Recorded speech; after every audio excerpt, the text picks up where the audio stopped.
செலம்ஸ்.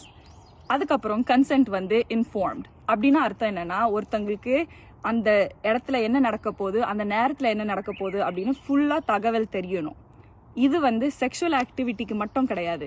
For example, நீங்கள் ஒரு doctor கிட்ட போறீங்க, அவங்க வந்து உங்களோட ஒரு ட்ரீட்மெண்ட் பண்ண போகிறாங்க, இல்லாட்டி ஏதோ டெஸ்ட் பண்ண போகிறாங்க அப்படின்னு இருந்தால் கூட அவங்க வந்து உங்ககிட்ட முழுசாக எல்லாத்தையும் சொன்னதுக்கு அப்புறம் தான், உங்களுக்கு அதெல்லாம் விளங்கினதுக்கு அப்புறம் தான் நீங்கள் வந்து கன்சென்ட் தரணும். நீங்கள் எஸ், நோ, இல்லாட்டி வேற எப்பயாவது செய்யலாம் அப்படின்னு சொல்லுவீங்க.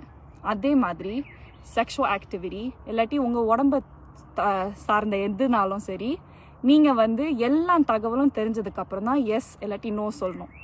ஃபார் எக்ஸாம்பிள், கனடாவில் வந்து நீங்கள் வந்து செக்ஷுவல் ஆக்டிவிட்டி பண்ணுறீங்க, அதுக்கப்புறம் ஒரு பார்ட்னர் வந்து நம்ம வந்து காண்டம் யூஸ் பண்ணலாம் அப்படின்னு சொல்கிறாங்க, இன்னொரு பார்ட்னர் வந்து காண்டம் யூஸ் பண்ண வேண்டாம் அப்படின்னு சொல்கிறாங்க.